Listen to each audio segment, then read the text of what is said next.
नमस्कार विद्यार्थी मित्रहो, या व्हिडिओमध्ये आपणा सर्वांचं स्वागत आहे। Maharashtra state board 12 commerce bookkeeping and accountancy practical problem number 1 हा exercise problems from dissolution of A partnership firm या प्रकरणातील एक्सरसाइजमध्ये दिलेले जे प्रॉब्लेम आहेत ते प्रॉब्लेम आपण सोडवतोय। या प्रॉब्लेममध्ये relation account, partners capital account, cash account म्हणजेच लेजर आपल्याला विचारलेला आहे। हा problem accounting procedure that is simple dissolution हा दिलेला आहे, म्हणजे सर्व पार्टनर याच्यामध्ये सॉल्व्हंट आहे। ठीक आहे, चला आपण प्रॉब्लेम वाचूया, प्रॉब्लेम समजावून घेऊ। In the text book page number 244 244 पानावर आपल्याला हा प्रॉब्लेम दिलेला आहे।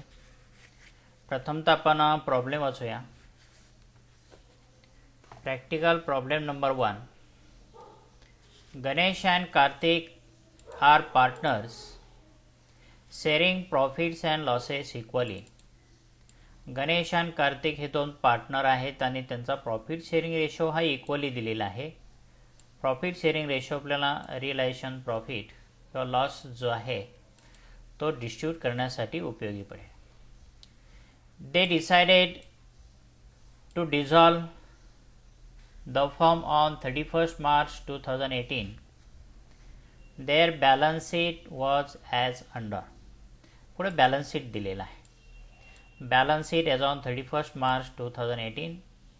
बॅलन्स शीटमध्ये लायबिलिटीज साईड आपण पाहणार आहोत।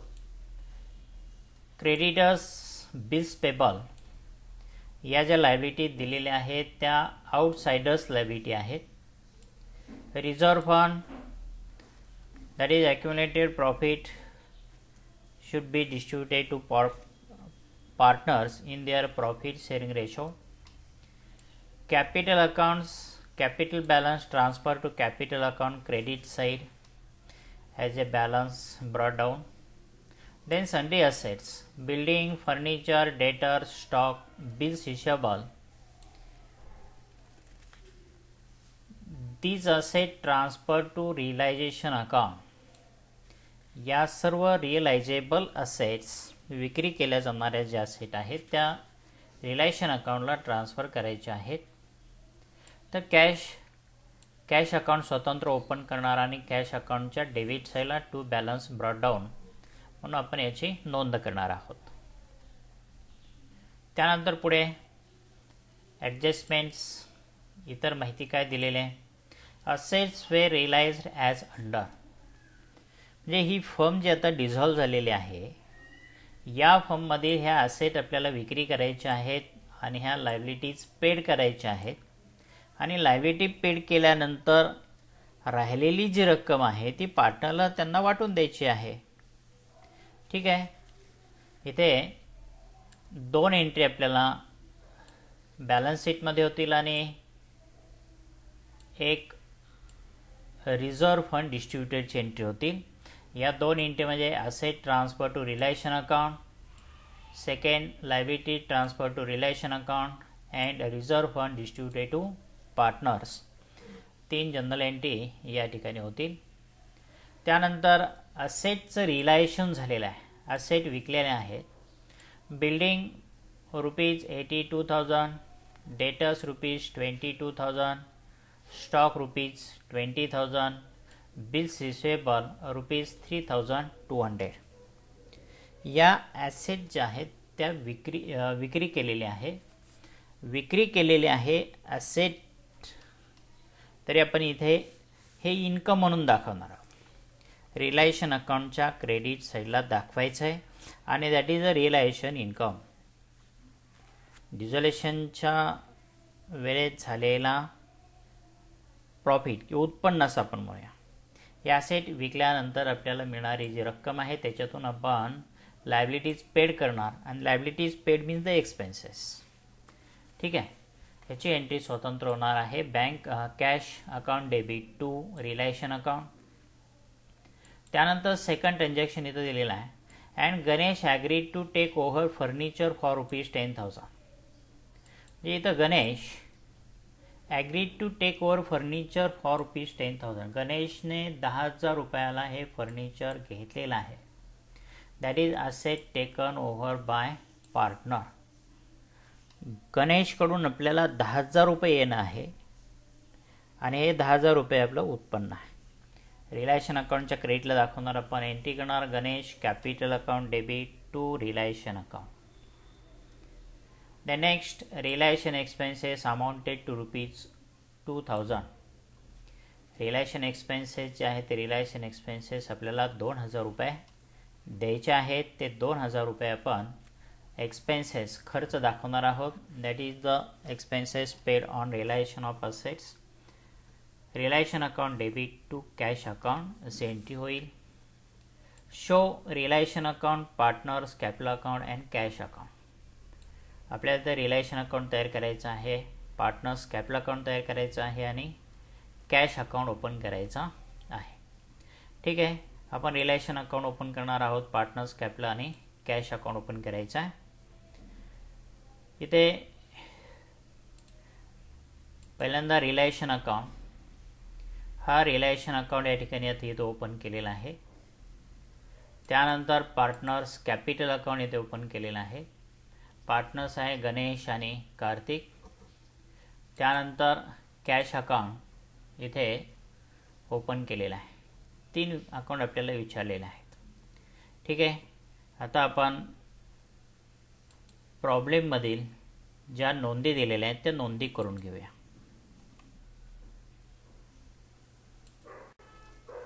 प्रॉब्लेममध्ये प्रथमतः asset transfer to relation account, building furniture debtor stock and bills receivable at book value transfer to relation account. Journal entry relation account debit to sundry assets account means to building account, to furniture account, to debtors account, to stock account and to bills receivable account.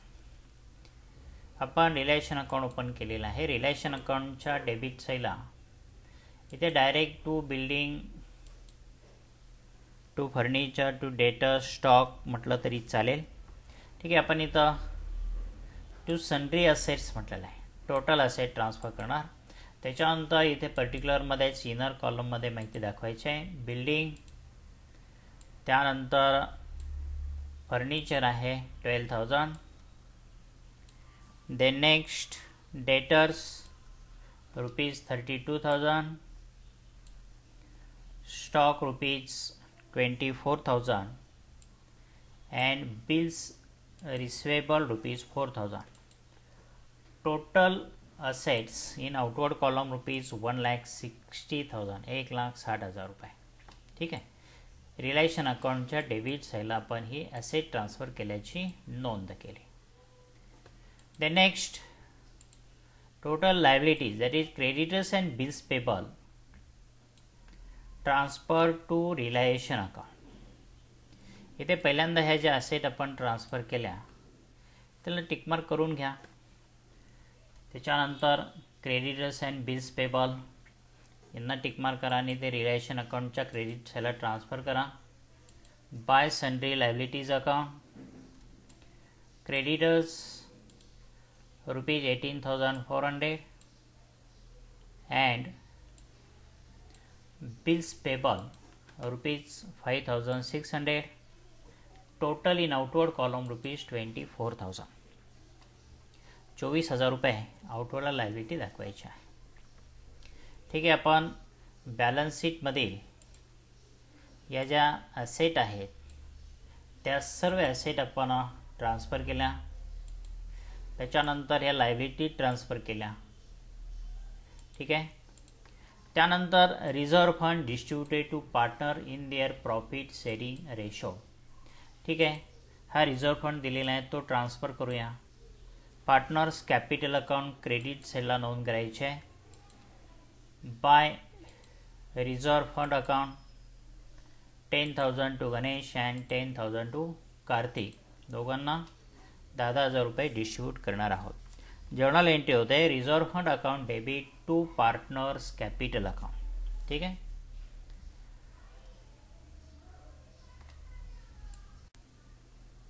Next problem, Ganesh and Kartik's capital balance transfer to capital account. इथे एक वेळ आपण जागा सोडलेली आहे, त्याच्यामध्ये लिहायचं आहे by balance brought down Ganesh ₹40,000 and Kartik ₹80,000. दोघांचाही बॅलन्स आहे, तो बॅलन्स आपण कॅपिटल अकाउंट क्रेडिट साईडला ट्रान्सफर केला. त्यानंतर बॅलन्स शीटमध्ये आपल्याला अजून कॅश अकाउंट राहिलेला आहे. कॅश अकाउंट ओपन केलेलं आहे आपण. कॅश अकाउंटच्या डेबिट साईडला इथे नोंद करायची आहे. Cash account debit side to balance brought down debit balance आहे आणि अमाऊंट कॉलममध्ये 4,000. ते आपण relation account, capital account of partners आणि कॅश अकाउंट ओपन केलेला आहे. सर्व ट्रान्सफर केले म्हणजे item from balance sheet is transfer to particular account. Total asset transfer to relation account. हे रिलेशन अकाउंटला ट्रान्सफर करायचे आणि इथून पुढे relation account means income account. Expense असेल रिलेशन अकाउंट डेबिट करायचे, इन्कम असेल रिलेशन अकाउंट क्रेडिट करायचं आहे. ठीक आहे. तर हे असेट लायबिलिटीसुद्धा आपण रिलेशन अकाउंटच्या क्रेडिट साईडला ट्रान्सफर केलेलं आहे. जर ॲसेटमधून काहीच आपलं वसूल झालं नाही, कुठलीही रक्कम वसूल झाली नाही, तर रिलेशन अकाउंट डेबिटला आपण नोंद केली. It is treated as a expenses, total expenses loss. आणि तो जो लॉस आहे तो आपण काय करणार मग पार्टनरला डिस्ट्रीब्यूट करून देणार आहोत.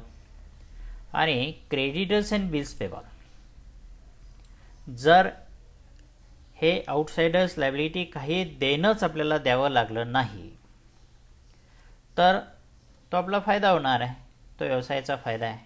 त्यामुळे तो क्रेडिट साईडला राहणार आहे आणि क्रेडिट साईडला जो रिलेशन प्रॉफिट येईल तो सुद्धा आपण पार्टनरला डिस्ट्रीब्यूट करून देणार आहोत. ठीक आहे. Total assets and outsiders liabilities transfer to realisation account. Reserve fund पण ट्रान्सफर केला. रिझर्व्ह फंड ॲक्युम्युलेटेड प्रॉफिट आहे, ॲडमिशन, रिटायरमेंट, डेथ, याच्यामध्ये सुद्धा आपण हीच एंट्री केलेली याच पद्धतीने पार्टनरला डिस्ट्रीब्यूट करत आहोत. कॅपिटल अकाउंट जो आहे तो अकाउंट ओपन केल्यामुळे नवीन अकाउंट ओपन केलेला आहे. कॅपिटल अकाउंटच्या क्रेडिट साईडला हा बॅलन्स दाखवला. कॅश अकाउंटच्याही डेबिट साईडला पण कॅश बॅलन्स दाखवलेला आहे. इथं आपण डायरेक्ट ह्या ॲसेट रिलेशन अकाउंटला ट्रान्सफर केला. वास्तविक पाहता ह्या सर्व ॲसेट अकाउंट ओपन करून ते क्लोज केले जातात. बिल्डिंग अकाउंट ते डेबिट बॅलन्स आहे, त्यामुळे बिल्डिंगला क्रेडिट दिलं. Relation account debit to building account, building account close. Relation account debit to furniture account, furniture account close. असे सगळे अकाउंट आपण हे क्लोज केले. आता building, furniture, debtor, stock, bills इशल असेट म्हणून कुठलाही अकाउंट आपल्याकडे नाही. त्याचबरोबर आउटसाइडर्स लायबिलिटी रिलेशन अकाउंटला ट्रान्सफर केले. इथेही क्रेडिटर्स क्रेडिट बॅलन्स आहे, आपण क्रेडिटरला डेबिट दिलं. Creditors account debit to relation account आणि क्रेडिटर्स अकाउंट क्लोज केला. आता इथून पुढे क्रेडिटर्स म्हणून आपल्याकडे देणं असणार नाही, तर तो एक्सपेन्सेस म्हणून आपण त्याची नोंद करणार आहोत. ठीक आहे. यानंतर पुढे ॲसेट रिलायशन. ठीक आहे. आता आपल्याला हे डिझोल्युशन करायचं आहे. फॉर्म विसर्जित झालेले आहे. ॲसेट विक्री करायची, लायबिलिटीज पेड करायच्या आहेत. त्याची प्रोसिजर इथे ॲसेट रिलेशन. आता इथून पुढे त्यांनी ज्या सूचना दिलेल्या आहेत, ट्रान्झॅक्शन दिलेले आहेत, त्याप्रमाणे आपण नोंदी करणार आहोत. ॲसेट रिलेशन याची एंट्री होणार आहे cash account debit to relation account. कारण इथं ॲसेट जरी विकलेले असल्या तरी ते आपलं उत्पन्न म्हणून आपण दाखवणार आहोत, इन्कम म्हणून त्याची नोंद करायची आहे. इथे कॅश अकाउंट डेबिट, कॅश अकाउंटच्या डेबिट साईडला इथं नोंद करायची आहे. To relation account, total asset sold for ₹1,27,200. जे ॲसेटची किंमत दिलेली आहे building 82,000, debtors 22,000, stock 20,000, bills receivable 3,200. हे ॲसेट विकलेले आहेत. यांची एकूण बेरीज येते 1,27,200 रुपये. एंट्री आहे cash account debit to relation account. Relation अकाउंटच्या क्रेडिट साईडला आपण नोंद करणार आहोत. इथे लिहायचं आहे बाय कॅश अकाउंट. आणि ज्या असेटचं रिलेशन झालेलं आहे ते एकानंतर एक ज्या किमतीला झालेलं आहे त्याची नोंद करायची आहे. Building ₹82,000, debtors ₹22,000, stock ₹20,000, bills receivable ₹3,200. पण आता बिल्डिंगमध्ये आपले 82,000 वसूल झाले. आपल्याकडे बुक व्हॅल्यू होती 88,000. जो लॉस आहे हा लॉस 6,000 रुपयाचा तो आपोआपच इकडे डेबिट साईडला रिलेशन अकाउंटच्या डेबिट साईडला तो नोंदला जाणार आहे. तो लॉस म्हणून राहणार आहे आणि हा लॉस आपण पार्टनरला डिस्ट्रीब्यूट करणार आहोत. डेटर्स आपले 32,000 रुपयाचे होते, 22,000 वसूल झाले. म्हणजे इथे 10,000चा लॉस आहे. तो 10,000 डेटर्स अगोदरच रिलायशनला ट्रान्सफर केल्यामुळे तो नोंदला जातो. पुन्हा पुन्हा त्याचा विचार करण्याची आवश्यकता नाही. स्टॉक 24,000 आहे, 4,000 लॉस आहे, तो इथे राहतोच. इकडे 20,000 आणि इकडे 24,000 म्हणजे 4,000 इकडे हा बॅलन्समध्ये लॉस राहणार आहे आणि तो लॉस आहे तो पार्टनरला नंतर डिस्ट्रीब्यूट केला जाणार आहे. ठीक आहे. जे इन्कम आहे ते इन्कम इथून पुढे आपण इन्कम म्हणून दाखवणार आहोत. टोटल ₹1,27,200. ठीक आहे. त्यानंतर नेक्स्ट प्रॉब्लेममध्ये that is Ganesh agreed to take over furniture for ₹10,000. हा स्वतंत्र व्यवहार आहे. आपण हे व्यवहार स्वतंत्र केले जे आपल्याला जर्नल एंट्री करायचे आहेत त्या. तर Ganesh capital account debit to relation account. त्याने फर्निचर घेतलं, फर्निचरला क्रेडिट देणार नाही आपण रिलायशन अकाउंट क्रेडिट करणार आहोत. Ganesh capital account debit, Ganesh capital अकाउंटच्या डेबिट साईडला लिहायचं आहे टू रिलायशन अकाउंट. गणेशच्या कॉलममध्ये 10,000 आणि रिलायशन अकाउंटच्या क्रेडिट साईडला इथे नोंद करायची आहे बाय गणेश कॅपिटल अकाउंट. इथे इनरला लिहा इथे that is furniture taken over आणि त्याची जी किंमत आहे ती किंमत 10,000 इथे दाखवायची आहे. अँड ॲग्रीड प्राईस त्याने इथे ज्या किमतीला घेतले तीच किंमत इथं नोंदवायची आहे.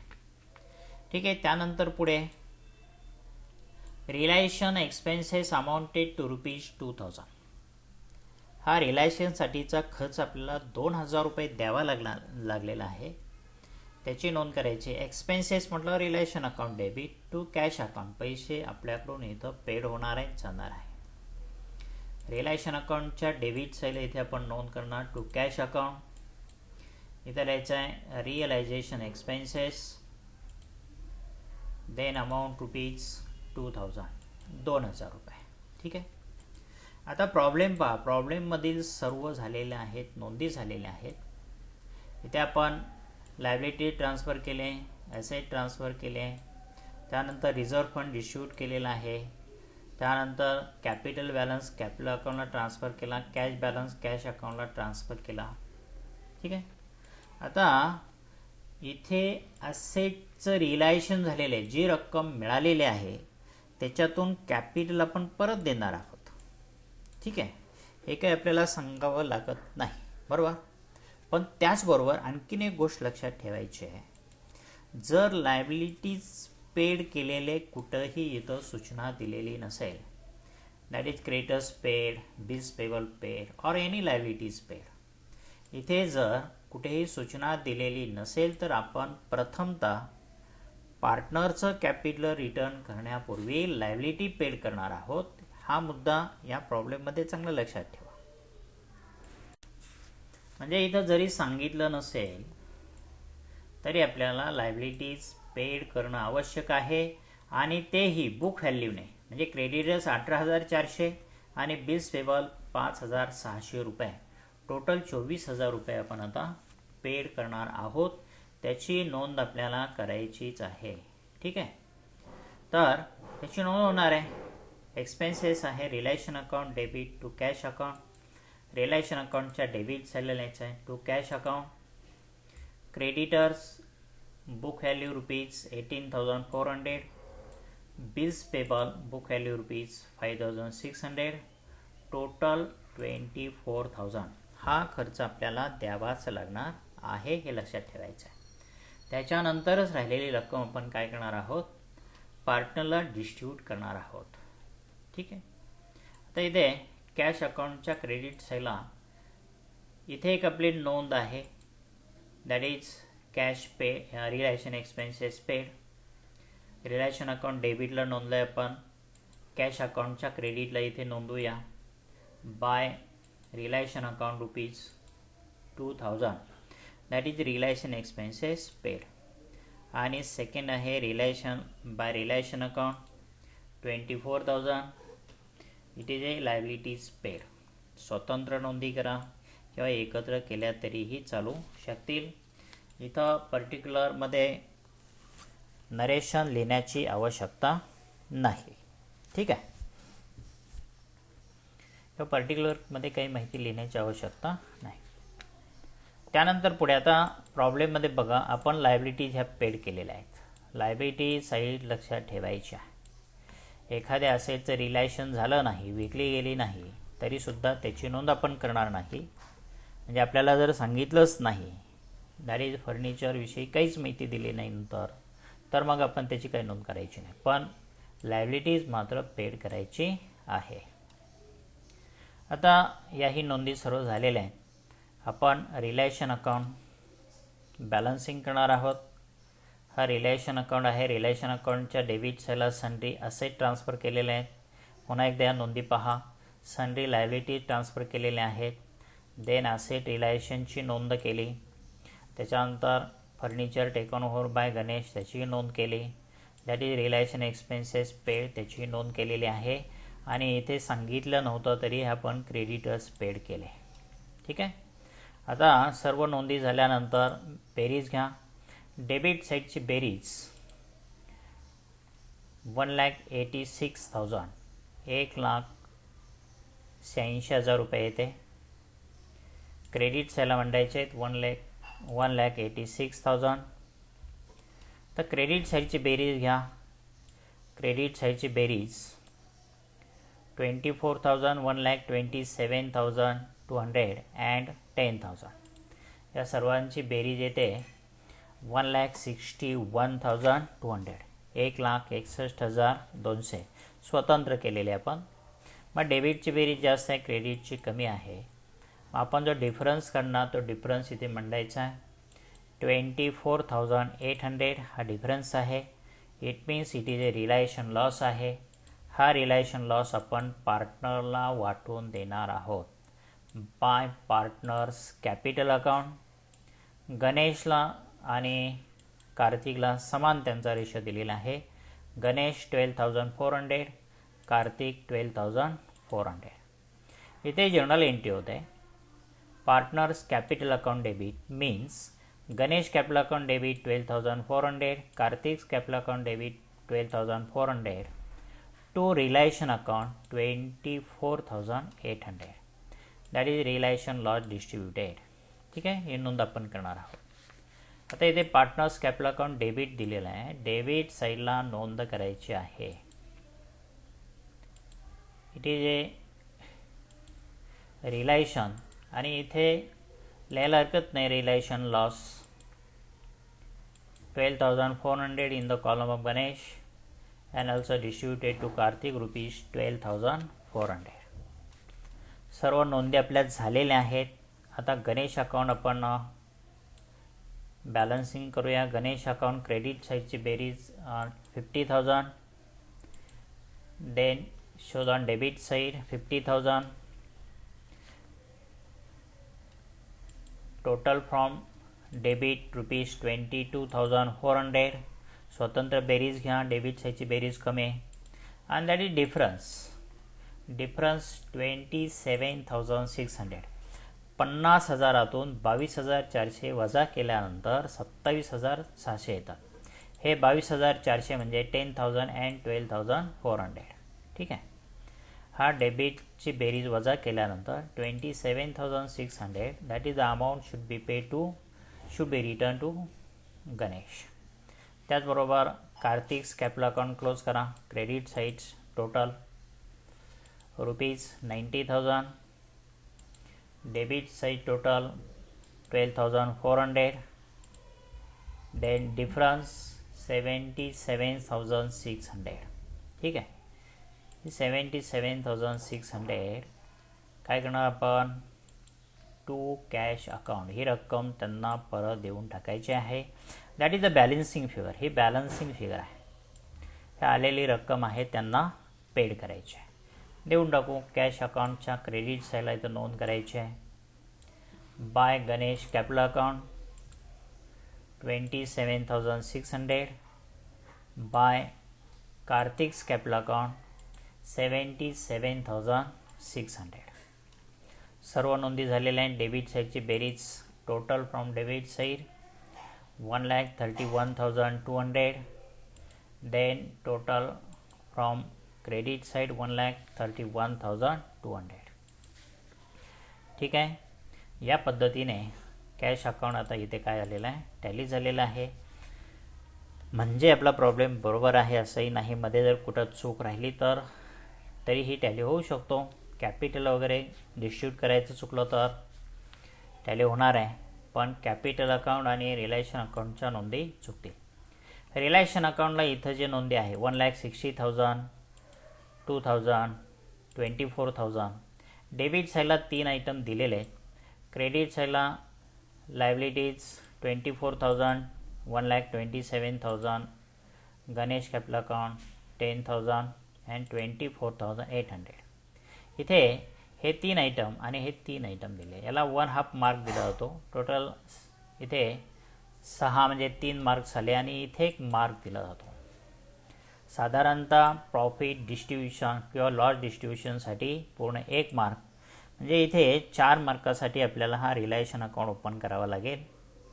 त्यानंतर कॅपिटल अकाउंट इथे 1/4 1/4 1/4 1/4 1/4 प्रत्येक आयटमला 1/4 मार्क दिला जाईल.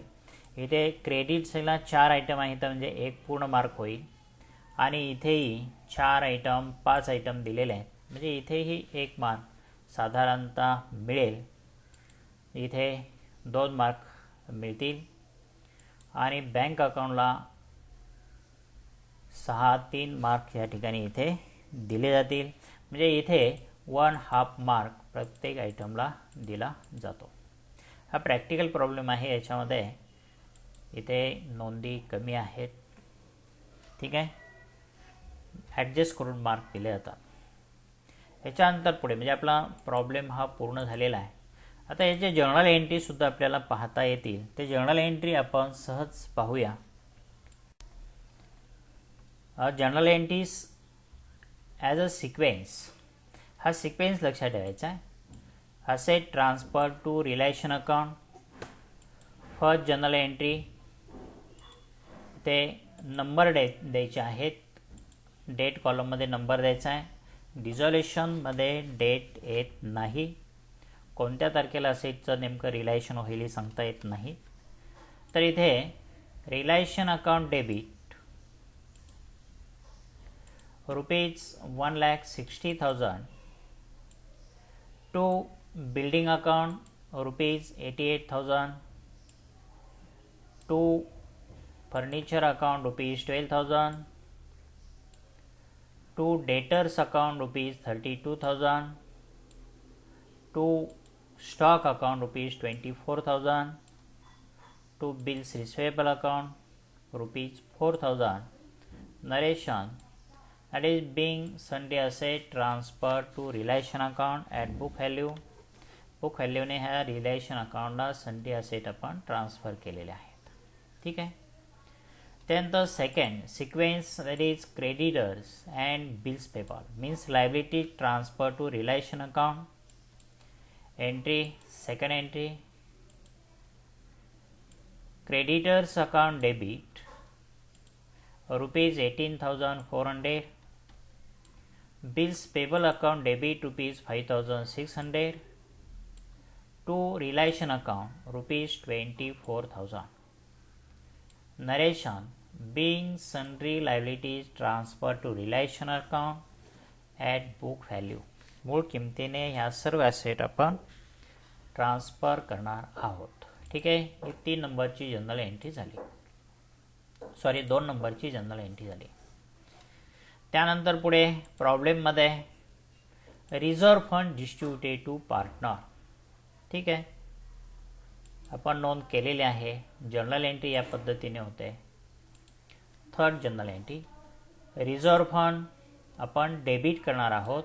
Reserve fund account debit to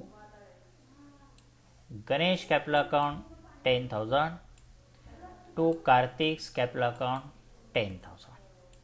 narration: being reserve fund distributed to partners in their profit sharing ratio. त्यानंतर प्रॉब्लेममध्ये बॅलन्स शीटचे सर्व आयटम पूर्ण झाले. त्यानंतर ॲसेट रिलायशन. ॲसेट रिलायशनची एंट्री करायची आहे. Journal entry number 4, cash account debit to relation account rupees 1,27,200. Narration: being assets realized. या टोटल इथं नरेशनमध्ये अगदी डिटेल माहिती लिहिली तरी चालेल. being realized assets, building rupees 82,000, debtors rupees 22,000, stock rupees 20,000, bills receivable rupees 3,200. ठीक आहे, चालू शकेल, काही हरकत नाही. देन नेक्स्ट प्रॉब्लेममध्ये that is Ganesh agree to take over furniture. Entry केलेली आपण. Journal entry number 5, Ganesh capital account debit rupees 10,000 to realisation account rupees 10,000. Narration: being furniture taken over by Ganesh. The next, relation expenses amounted to rupees 2,000. रिलायसन expenses 2,000 रुपये paid केलेला आहे. त्याची general entry होते. 6th journal entry, relation account debit rupees 2,000 to cash account rupees 2,000. Narration: being relation expenses paid. Next पूर्ण आपलं झालेलं आहे, परंतु that is liabilities paid is not given. Creditors and bills payable paid is not given in the problem. प्रॉब्लेममध्ये liabilities paid केल्याचं काही दिलेलं नाही. आपण मात्र त्याची नोंद करणार आहोत. लायबिलिटीज आपल्याला पेड करावी लागणार आहे. लायबिलिटीज पेड केल्याशिवाय पार्टनरला रक्कम देता येणार नाही. ॲट बुक व्हॅल्यू, बुक व्हॅल्यूने त्यावेळेस पेड करायचे आहे. जर्नल एंट्री करणार आपण. Number 7th, relation account debit 24,000 to cash account. Then being sundry liabilities paid. ठीक आहे, या ज्या जर्नल एंट्रीज आहेत इथपर्यंत आपल्याला ह्या सर्व प्रॉब्लेममधून करता येतात. पण क्लोजिंग जर्नल एंट्री आहे, त्या क्लोजिंग जर्नल एंट्रीज करण्यासाठी रफ रिलायशन अकाउंट आपल्याला ओपन करावाच लागेल. आणि रिलायशन अकाउंट ओपन केल्यानंतर प्रॉफिट डिस्ट्रीब्युशनची जी एंट्री आपण इथं केलेली पहा, रिलायशन अकाउंट क्रेडिट साईडला, त्याच्यावरून जर्नल एंट्री करायची आहे. Number 8, Ganesh capital account debit, Kartik's capital account debit to relation account. Narration: being relation loss distributed to partners in their profit sharing ratio. आणि शेवटच्या आणखीन एक एंट्री करावी लागते. त्यासाठी कॅपिटल अकाउंट क्लोज करावा लागतो. कॅपिटल अकाउंट क्लोज केल्यानंतर आपल्याला ही जनरल एंट्री करता येते. Partners capital account debit to cash account. Journal entry number 9, Ganesh capital account debit rupees 27,600 Karthik's capital account debit rupees 77,600 to cash account rupees 1,05,200. Narration: being cash paid for final settlement. हा problem पाहायचा आहे. त्याच्यानंतर total घ्या, दोन्ही बाजूची total बरोबर आली पाहिजे. टोटल 4,97,200. ठीक आहे. हे जर्नल एंट्रीज इथे तुम्हाला करून दाखवलेले आहेत. प्रॉब्लेम पहिल्यांदा समजावून घ्या, जर्नल एंट्री समजावून घ्या, लेजर अकाउंट समजावून घ्या आणि नंतर मग स्वतः प्रॉब्लेम टेक्स्टबुक पुढे ठेवा. प्रॉब्लेम नंबर 1 पेज नंबर 244 आणि तो स्वतः सोडवा. लक्षात राहिलं, लगेच या ठिकाणी सोडवायला घ्या, पुन्हा प्रॅक्टिस करा. जर समजलं नाही तर पुन्हा तुम्ही व्हिडिओ पाहू शकता, तुम्हाला ते शक्य आहे. ठीक आहे. प्रॉब्लेम सोडवा. तर जेव्हा जर्नल एंट्री विचारलं जातं त्यावेळेस इथे आपल्या 9 जर्नल एंट्री झालेल्या आहेत. इथे प्रत्येक जर्नल एंट्रीला 1 मार्क दिला जाईल.